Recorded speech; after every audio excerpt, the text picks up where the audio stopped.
दोस्तों नमस्ते, मैं सुशील कुलकर्णी, आप देख रहे हैं एनालाइजर न्यूज हिंदी। आज मैं आपको ऑनलाइन परचेस करने के कितने नुकसान हो सकते हैं ये बताने वाला हूं और सब प्रमाण बताने वाला हूं। सब प्रमाण। छत्रपति संभाजी नगर के ही मेरे एक दोस्त है। उस दोस्त ने अपने कंपनी के नाम पर ऐसी ही एक ऑनलाइन प्लेटफॉर्म से एक मोबाइल मंगाया। अब ये मोबाइल महंगा है क्योंकि सैमसंग कंपनी का जेड फोल्ड वाला मोबाइल है। 1,30,000 रुपए की कीमत उस मोबाइल की उसको परचेस कर दिया, मंगवाया, और बहुत बड़े खुश हुए क्योंकि इतना अच्छा मोबाइल, फोल्ड वाला, दिखने में भी अच्छा, दिखाने में भी अच्छा। पहले उन्होंने ऐसे कई महंगे मोबाइल खरीदे थे और इंश्योरेंस नहीं निकाला था, इसलिए उन्होंने तय कर लिया कि अब हम इंश्योरेंस निकालेंगे, इंश्योरेंस उतारेंगे इसका। तो उन्होंने सैमसंग कंपनी को उनका ही इंश्योरेंस उतारने के लिए मोबाइल का बिल वगैरह भेज दिया, जिसमें ईएमआई नंबर वगैरह होता है, वह भी भेज दिया। और भेजने के बाद एक धक्का सा उनको लग गया। धक्का ये था कि मैं आपको वो मेल भी दिखा रहा हूं। सैमसंग कंपनी की ओर से उन्हें एक मेल आया 2 मई 2025 को, जिसमें उन्होंने लिखा है कि आपने जो इस मोबाइल का इंश्योरेंस उतारने की बात की है, वह इसका इंश्योरेंस उतारा नहीं जा सकता। और कारण में यह बताया कि यह मोबाइल नया नहीं है, यह मोबाइल प्री एक्टिवेटेड है। मतलब कोई भी सील मोबाइल जो होता है वो एक्टिवेट किया हुआ नहीं होता है, उसको शुरुआत किया गया नहीं होता है। तो कंपनी ने उस नंबर के साथ, सारी चीज़ों के साथ लिख भी दिया कि यह मोबाइल पिछले साल के 8वें महीने की 29 तारीख को एक्टिवेट हो चुका है। मतलब इसको इस्तेमाल किया जा चुका है, और ऐसा इस्तेमाल किया जा चुका मोबाइल इंश्योरेंस में नहीं आ सकता, इसलिए माफ कीजिएगा, हम आपका इंश्योरेंस नहीं करवा सकते। अब हमारे दोस्त बलदवा जी के लिए तो ये बड़ा धक्का था कि भाई 1,30,000 देकर मैंने जेड फोल्ड का नया पीस मंगवा लिया, जो बड़ा प्यारा लगता था और ट्रस्टेड ऑनलाइन कंपनी से मंगवाया था, तो ये तो सेकंड हैंड माल मिल चुका है।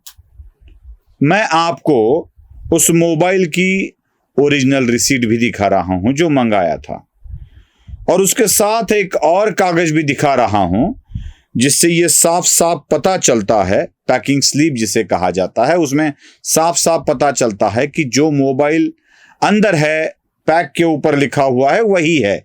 मतलब कोई गड़बड़ नहीं है कि कोई अलग पीस आ गया, कोई दूसरा पीस आ गया, गलती हो गई, ऐसा कुछ नहीं है। मतलब साफ है कि इस कंपनी ने फ्रॉड किया है कस्टमर के साथ। ये कंपनी है अमेजॉन, जिससे बड़े ट्रस्टेड तरीके से मोबाइल खरीदा जाता है। मैं ये वीडियो अमेजॉन के बदनामी के लिए नहीं कर रहा हूं, मैं बता दूं, बिल्कुल नहीं कर रहा हूं। ये इसलिए कर रहा हूं कि ऑनलाइन कंपनियां ग्राहकों को किस तरह से ठगती है, कुछ भी दे देती है। ये जो सैमसंग की तरफ से मेल आया था, वह मेल हमारे दोस्त ने अमेजॉन को भी भेज दिया और कहा कि यह मोबाइल पहले से एक्टिवेटेड है और ऐसे एक्टिवेटेड मोबाइल मिलना बहुत गलत बात है, इसे आप जरा चेक कर लीजिएगा और मुझे रिफंड कर दीजिएगा या रिप्लेसमेंट दीजिएगा। कंपनी ने साफ मना कर दिया, साफ मना कर दिया कि हम इसे रिप्लेस नहीं कर सकते या रिफंड भी नहीं कर सकते, क्योंकि हमारे रिकॉर्ड में आपका मोबाइल पैक पीस है, सील्ड पीस है, कोई गड़बड़ नहीं है। अब खुद जिस कंपनी ने इसको बनाया है, वही कंपनी दावा कर रही है, सैमसंग वाली, कि हमने यह मोबाइल चेक किया तो ये 29/8/2024 को एक्टिवेट किया था, और ये 2 मई 2025 के मेल में कंपनी बता रही है। 20 अप्रैल 2025 को इस को खरीदा गया था। लेकिन अमेजॉन पूरी तरह से बदल गया। पहले तो 2000 रुपए का वाउचर देकर चुप बैठो ना, रख लो ना मोबाइल, रफा दफा कर दो ना इस मैटर को, ऐसे कहा गया।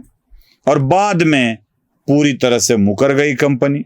अब चाहे जो कर लो, यह हम इसको ना रिप्लेस करेंगे ना रिफंड करेंगे, ये कंपनी ने कह दिया।